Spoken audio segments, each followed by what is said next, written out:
The fifth session of the paper presentation is chaired by Professor M.D. Shariat Parvez. He is the founder and CEO, Independent Perception and Research Hub, Bangladesh.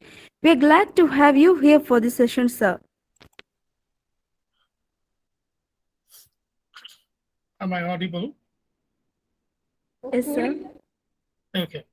Thank you so much, moderator, and the organization who actually invited me this as a session chair of this wonderful session. And in front of me, there are total 5 papers here for this session. And this is room number 2. I'm requesting all the participants. This is room number 2. So in this conference, we have 1, 2, and 3. There is 3 room here. So I'm on the room number 2. Your session is number 5. So in this session, our first presenter, the title of the paper is the Recreating Motherhood in Uday Sharma 2017, a post-feminist perspective. So I'm requesting Dr. Sachi Sood and Afsan Mirza for presenting their paper. Are you there?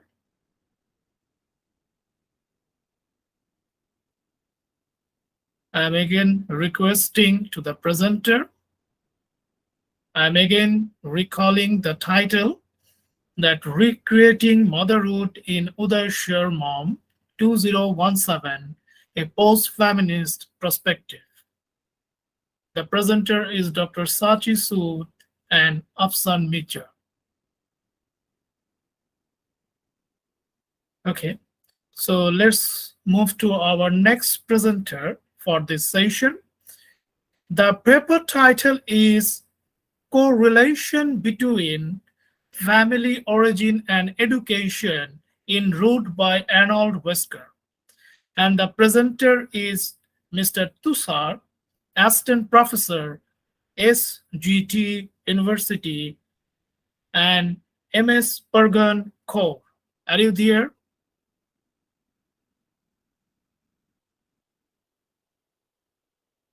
I am again recalling the paper title.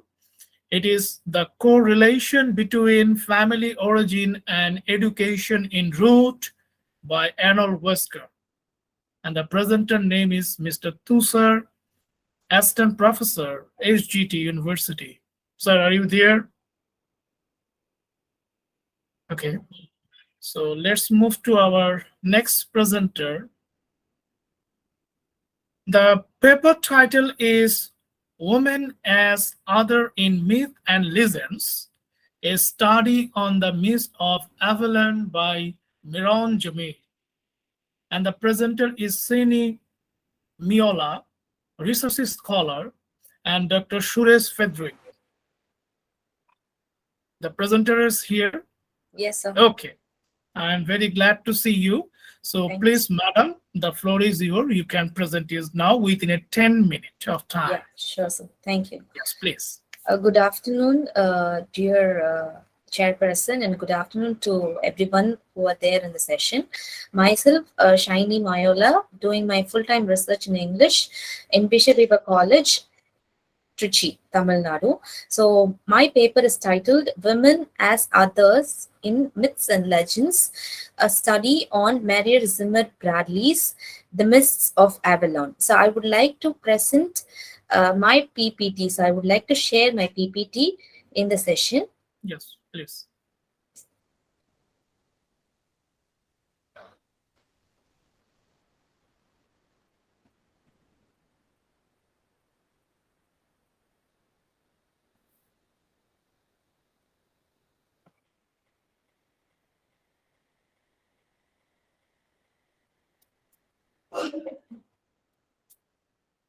I hope my screen is visible. Yes, it's okay. Okay, sir.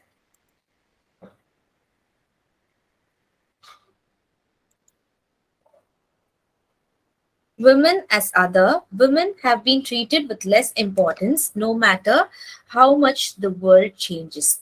There are certain characteristics which, according to the patriarchal society, are suitable only to a woman.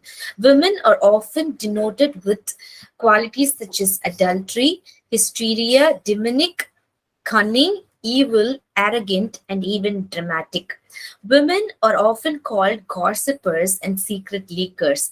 It is a say that women cannot keep secrets. And the next slide is going to be about women in myths. Women play active roles in myths that are innate to different countries. There are myths from Greek, Roman, Indian, and other countries, and all these myths give importance to women. They either portray women as goddess or demons. Greek, Roman, and Indian myths have more of male gods and female deities, though they have women goddess or women characters. It is men who have predominance, and Okay, female. madam. Please change your slides, please. Actually, it is stuck on your first slide here. Okay, sir. What Yes, about now, please. sir? Uh, Can you see the change in my slide? no, not yet. Okay. Yes, yes. Now it's okay. Yes, yes. Okay, sir. So women play active roles in myths that are innate to different countries. Greek, Roman, and Indian myths have more of male gods and less of female deities. So female are only deities, and there are only few number of female goddess when it comes to myths. And women as monstrous demons. Women have always been portrayed as demons. So I've given few examples from various myths. Medusa is one such demon, and she comes in a work of Ovid's metamorphosis. And then Charybdis is another demon from Homer's Odyssey. Lamia is another demon from Aristophanes' piece, and Chimera is yet another demon, female demon, who comes in Homer's Iliad, and Shurpanakha is another female demon. She is Ravana's sister, and she comes from the Mahabharata, which falls under the category of Indian mythology. So the women has been often portrayed as either demons or they have been either portrayed as demons or goddess, but giving more prominence only as demons. Can you see the next slide, sir? Yes, Can you hear? please. Yes, Yeah, yes. okay. It's So okay. commonly, women have been commonly portrayed as diverse, manipulative, hazardous to men, and deceitful. So when it comes to portrayal of women in mythology, women has a role of being hazardous to men. So it is men or the male gods that fight against these female demons. So they have been very hazardous. And I would like to quote Debbie Felton, who says, the myths then, to a certain extent, fulfill a male's fantasy of conquering and controlling the female. So all these myths that have female demons, they portray the male's fantasy to conquer and control the female, and that is the reason why female have been only the demons and male have been the hero or gods. And the traits, I would again like to quote Zimmerman, who says the traits of the monsters represent aspiration, knowledge, strength, desire, are not hideous. So these are the qualities that the monsters in the mythology demonstrate. But these are hazardous when it is being represented by women, but in men's hand they have always been heroic. So if a man is a monster, he has been looked up. When people read such mythologies in which men are monsters, they admire men taking up demonic roles. But when it comes to women, it is exactly the opposite. And then women have been monsters and monsters have been women in centuries worth of stories. So this has been the tradition that has been from generation to generation. So women have been monsters or the monsters have been women. So this is a tradition that has been followed. And then Yes.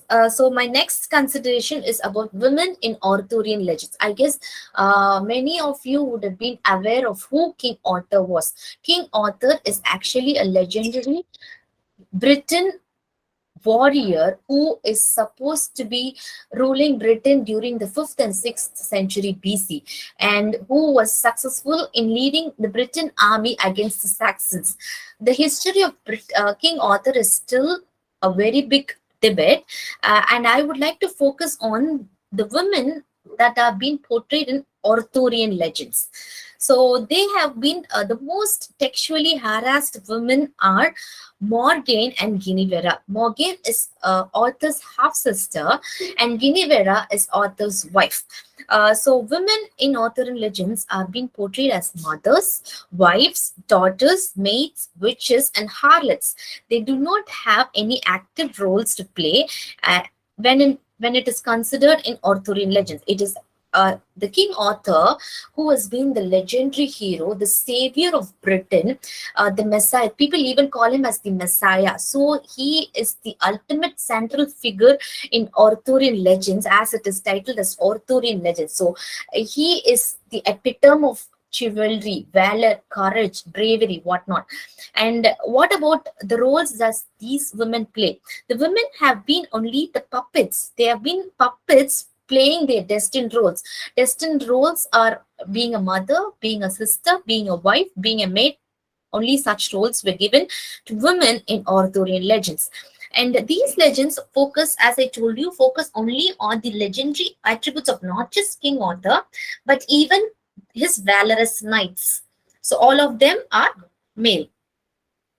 And yeah, so these are the list of Arthurian women. We have, as I told you, Guinevere. She has been portrayed as a virgin princess. So initially, she is a virgin princess, and after marriage, she has been no, she is been denoted with adultery. And we have Morgan, she is Arthur's half sister, who's often been referred to as harlot, a seductress, and a sorceress or a witch. And we have Igrin, she does play the role of only the mother of the author. So she doesn't have any predominant roles in all of these Arthurian tales. And then we have Vivian, who is the Lady of the Lake. She is found to have some mysterious qualities, but does not have any important role to play when it comes to Arthurian legends. And at last, it is Morgause. She is Arthur's aunt, or you could say Igrin's sister. And these are some of the important characters in the Arthurian legends which have been failed to be given importance. Can I go to the next slide, sir? Yes, please. Okay. You have last 2 minutes. Okay, sir. Okay. Yeah. Mists of Avalon is a novel that has been published in 1983 by Zimmer Bradley, and it retells the Arthurian legends from female perspectives. So this particular novel that I've chosen is a retelling of the same Arthurian legends from the female perspectives. And yeah, Morgan Le Fay is a very important character, and she is being the protagonist of the novel. So, so far, the legends portray Morgan Le Fay as a harlot, as a seductress, as the one who has betrayed her own brother, thereby giving birth to a son. So she commits incest with her own brother. So that has been the presupposed image of Morgan Le Fay. The author, Marion Zimmer Bradley, deconstructs this particular image of Morgan Le Fay by showing her as a powerful priestess. So she is a priestess who's trying to revive Avalon. She's trying to revive Avalon from Christianity. So there's a very big struggle between Druidism, that's the old pagan ways, and the Christianity. So she has been the reviver of the old ways that has been followed in Britain. And she has been portrayed as a passionate lover, a kind sister, a devoted wife, and a caring mother. So these are the images of new dimension to the character Morgan Le Fay. And she is an abandoned child. She is a woman longing for love from Lancelot, and she has become a scapegoat for Britain's welfare. The reason why she, bears the child of his brother is that she has She has made a scapegoat. She has been sacrificed for the welfare of the Britain. Why? It's because the son that has been born through her is going to revive Britain. So that is the reason why she has been made a sacrifice to Britain. You have last minute. Okay, sir. And then Guinevere, when it comes to Guinevere, she is the wife of Arthur. The preconceived notion about Guinevere is she has committed adultery, but then she has been portrayed as a very pious and religious Christian. Though she loves another person, she never commits adultery. So she once have an intercourse with her the lover, but that is only based on her husband's request. So these are the images, the varied images that the author is trying to deconstruct.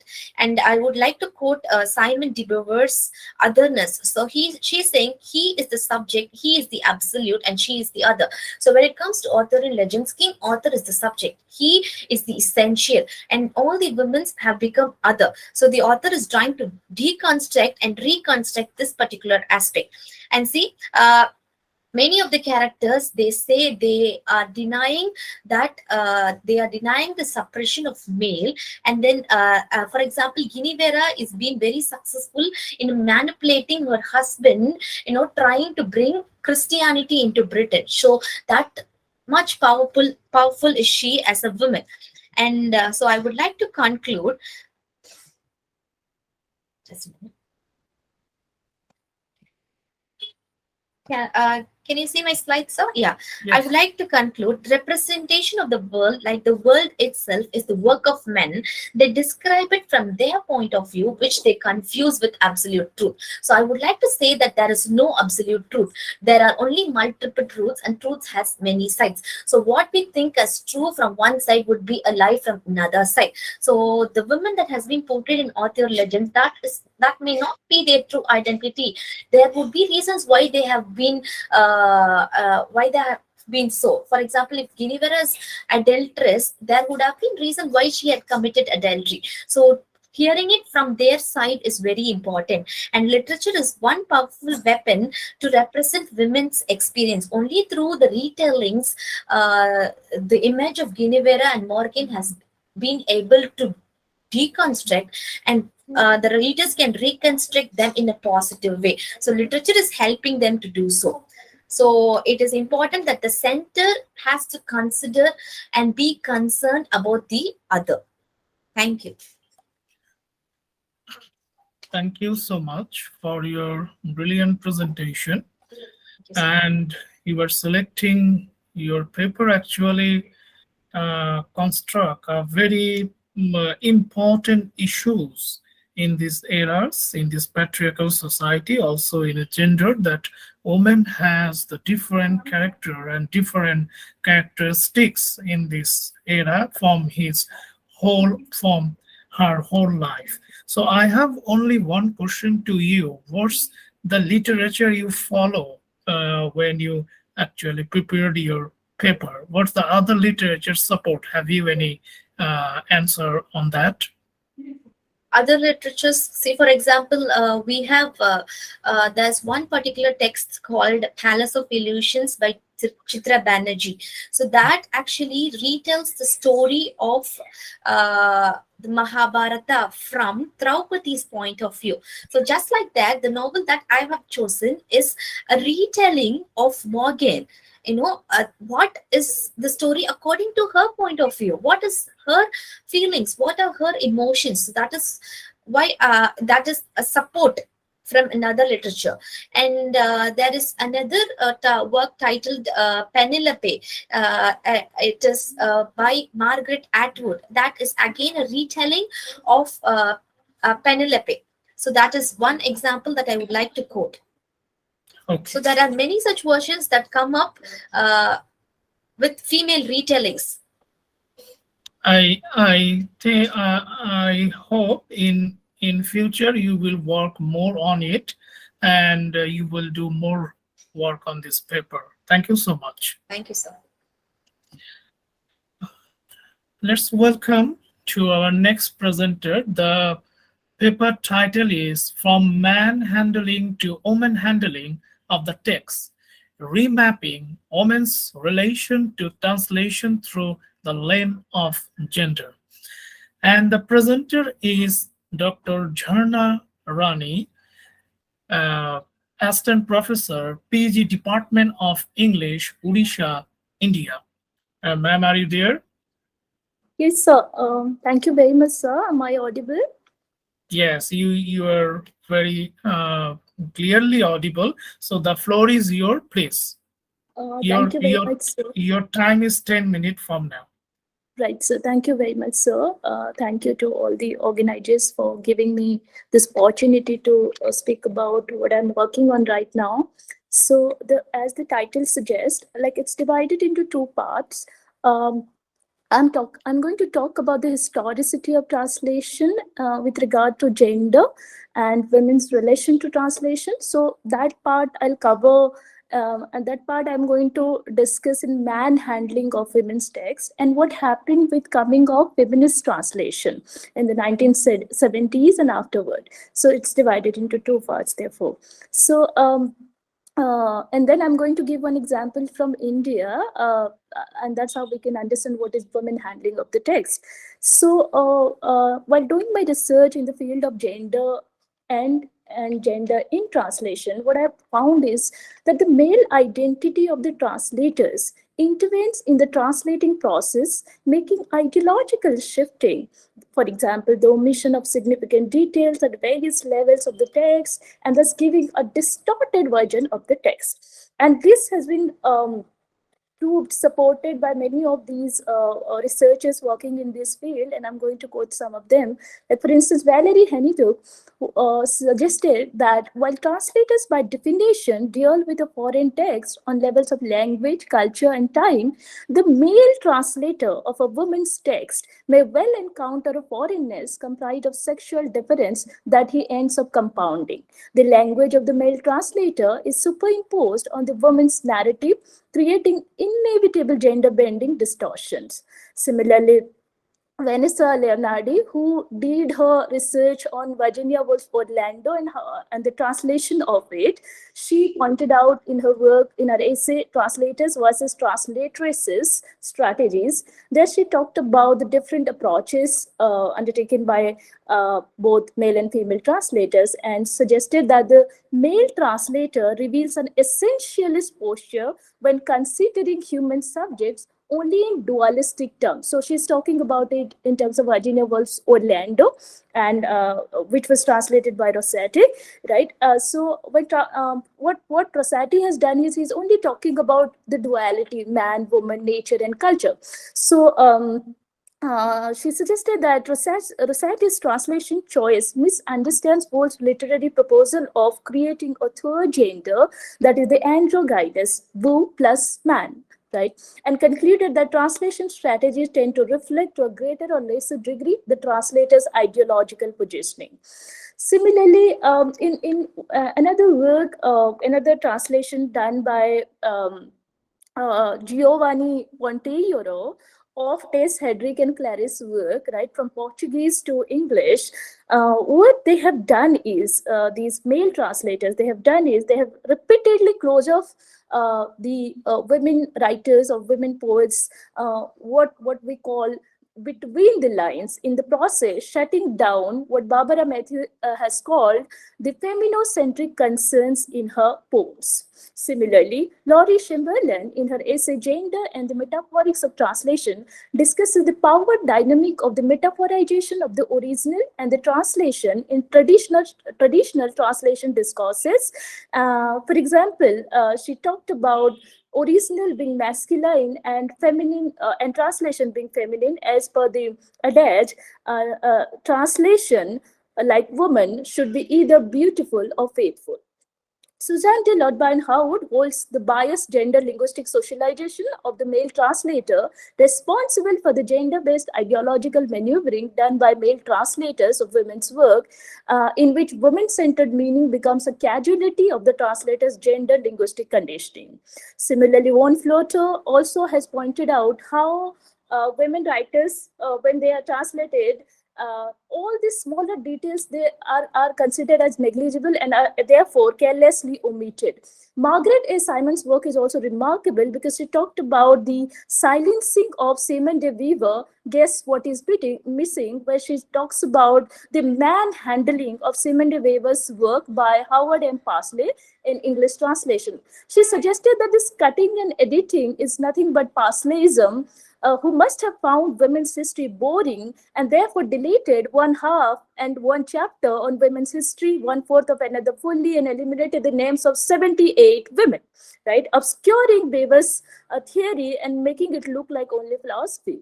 So, Toril Moy had also reiterated the same thing in her work while we read the English translation of The Second Sex and explored the philosophical shortcomings in the English translation of The Second Sex. So in all of these, what we have noticed is, and there are many more examples, but I'll keep it short, but in all of these, what we have noticed is translation is definitely an ideologically governed political act. Translation is also the battleground for the display of gender power.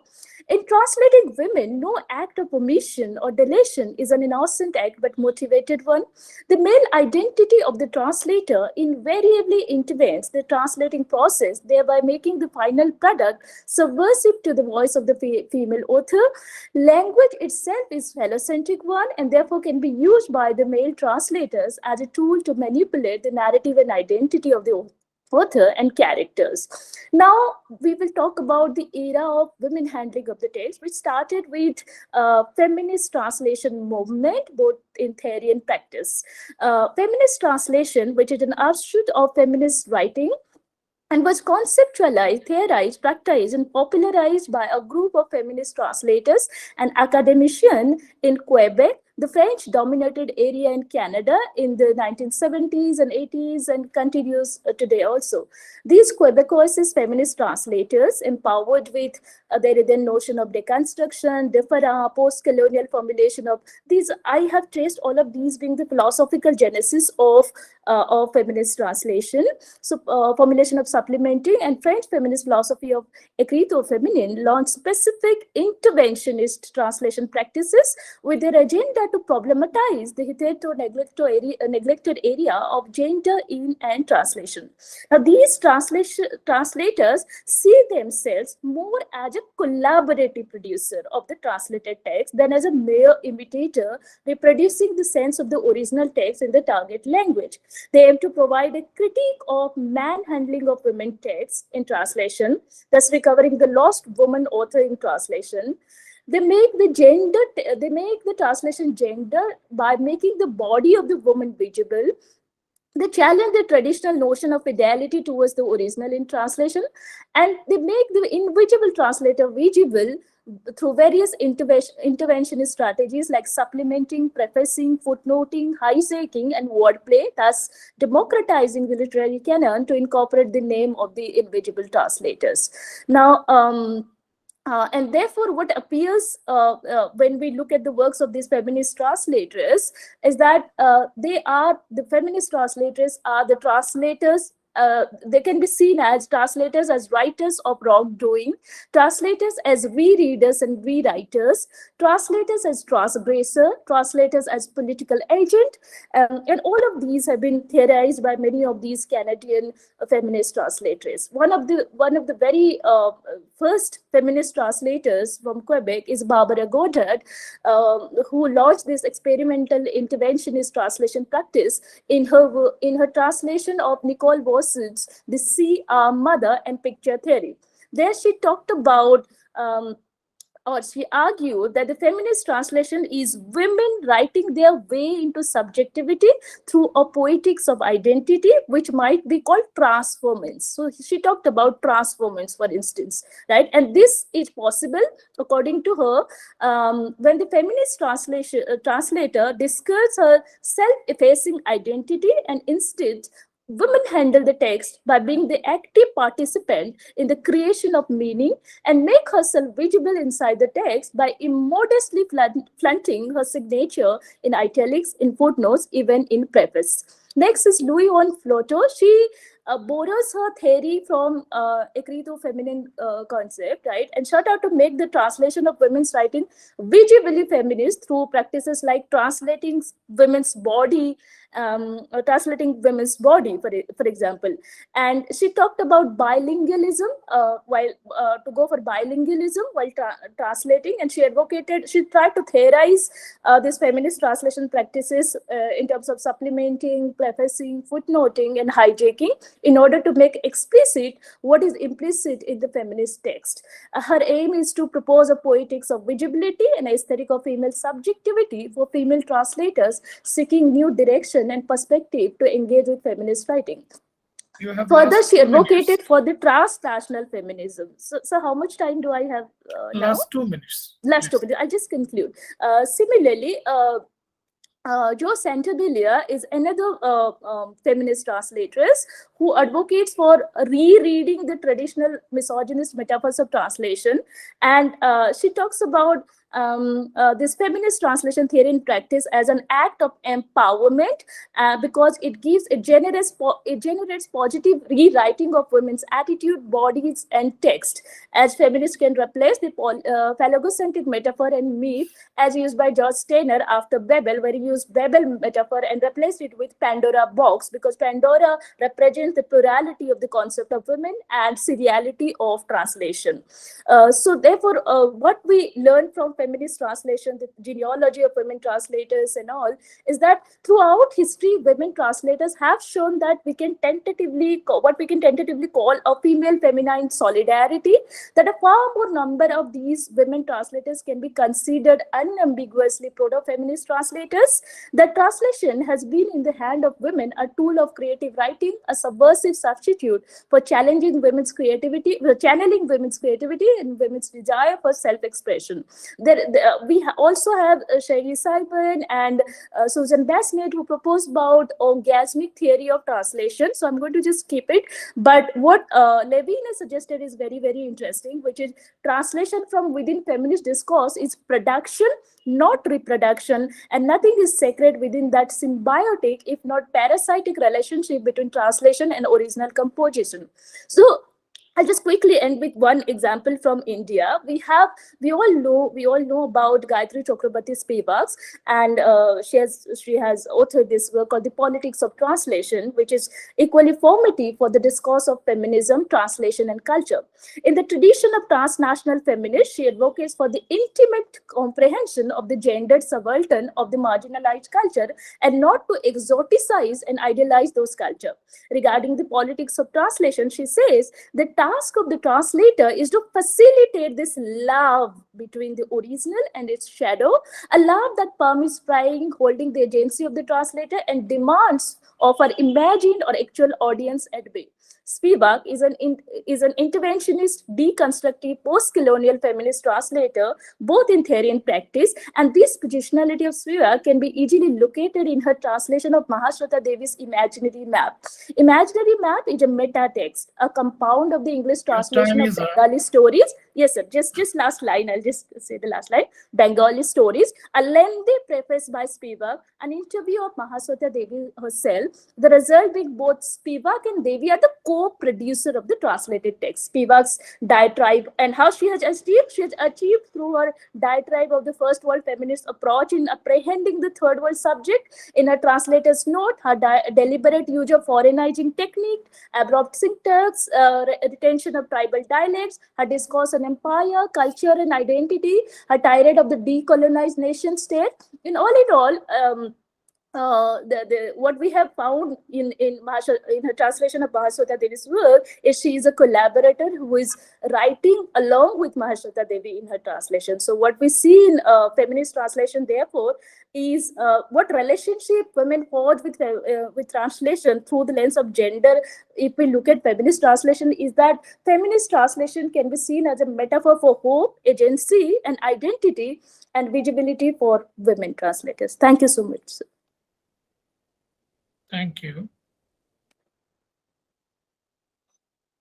Okay, you have good paper. You actually analyze this. The point is here that these kinds of paper is my suggestion that the next time if your work on these kinds of paper, please present a PPT slide. Then it will be more become easily to reconnect your thoughts with the minds of the people or the Absolutely, sir. yes.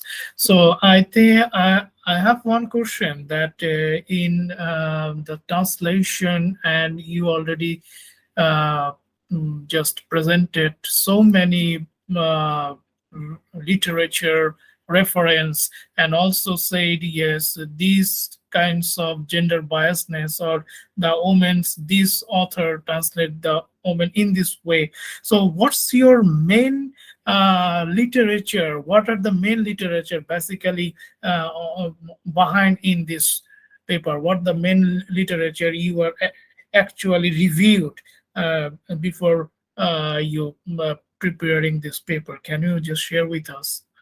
Yes, so I there are three things that I have done here. I mean, I try to trace some of these literature in the work in the field of gender and in translation to study manhandling of the text, and which I have already pointed out how these researchers have worked on this particular field. Then, secondly, the feminist translation theories and practices, some of the essays which I have mentioned. But my core work, which I did not talk about at this moment, because this is related to my PhD also, I worked in the field of women's writing in Odisha. So Pratibha Ray's work, which have been translated both by male and female translators, and I was working on that particular field, and I've already published a paper in how Pratibha Ray's Yagyasini has been manhandled. So that I have worked on. And now another which I have also translated, Punyataya and The Forbidden Word. These are the two texts which I have translated. So there I have followed these feminist translation strategies to translate the words.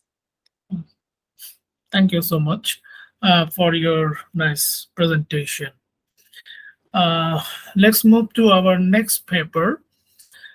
Our next paper is the title is The Woman's Struggle, Social Context and Psychological Perspective in Anne Petrie the Street. So the presenter is Sweta Moore and Professor A.S. Rao, Department of Arts, Modi University, Rajasthan. So the presenter is here. Yes, sir. Okay, please, madam. The floor is yours. Your time is 10 Yeah. minutes. If you want to show any PPT slide, you can. Yeah.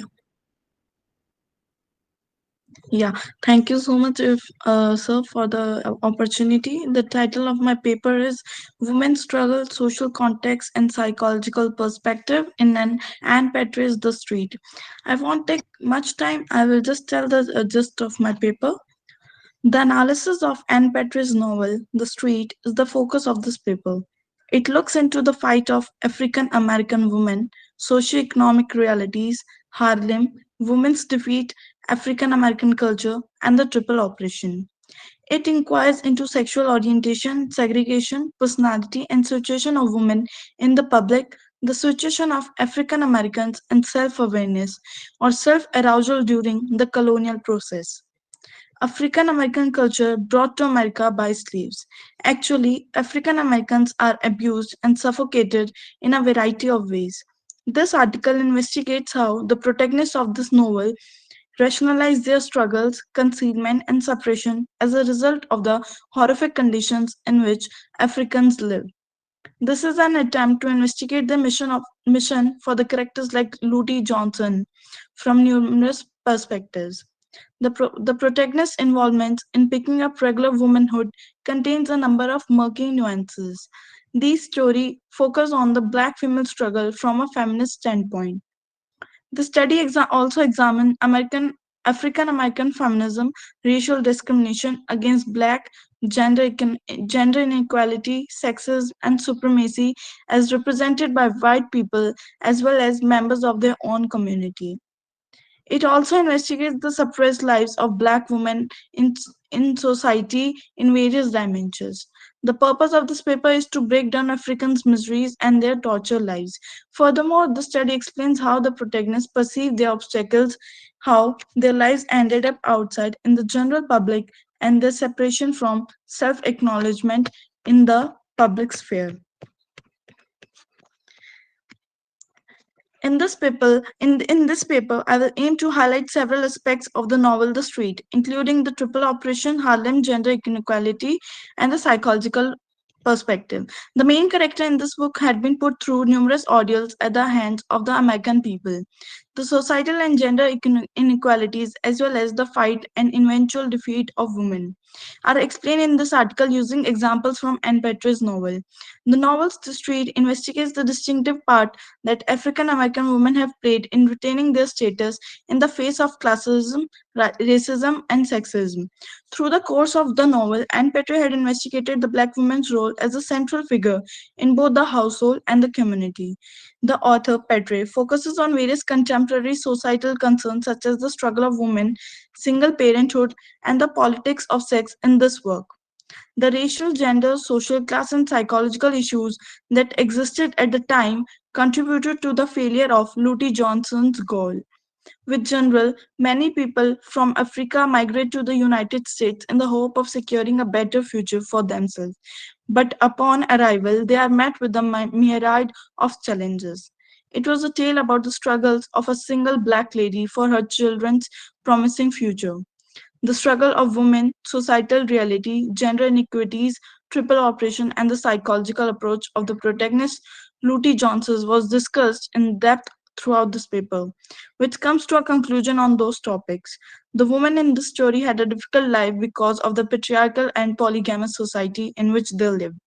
They, however, became completely aware and independent from their previous position, and they focused their attention on their current and future roles as parents for their children. They have to make a break with their previous lifestyle, and they have to pick themselves back up after being disappointed. Thank you. Thank you so much. You are presenting your thoughts. Actually, it's a very interesting thoughts, and it's a fact, and it's an apartheid problem so far I concerned. So I have Yes, sir. one question to you that in your Mhm. paper, have you any limitation of your paper that yes, this is my limitation of my paper, or the future researcher will work on it? Sorry, sir, I didn't get the question. Yes, your limitation of your paper, like if there is any task or anything that you actually not done in your paper, but the future researcher will do it from your paper. So have you any limitation in your paper? Yes, sir. The future research can go through, can be go through the intersectionality, how the Mhm. intersectionality play the role to give their gender and economic stability to the women. Okay. So, and another point is here, what are the literature basically you reviewed uh, before you prepare your paper? Sir, the literature that I have been go through is the African American literature, Mm, okay, black feminism. Yeah. okay. Uh, so thank you so much for your presentation. You have a nice presentation. I think we are almost end of our session. Another two presenter, basically, I again mm, uh, call their title that correlation between family origin and education in Root by Arnold Wesker and Omen and the recreating motherhood in Uday Sharma, a post-feminine perspective. So these two paper actually yet not present. So I am just handed over my floor to the mentors or the authority, please.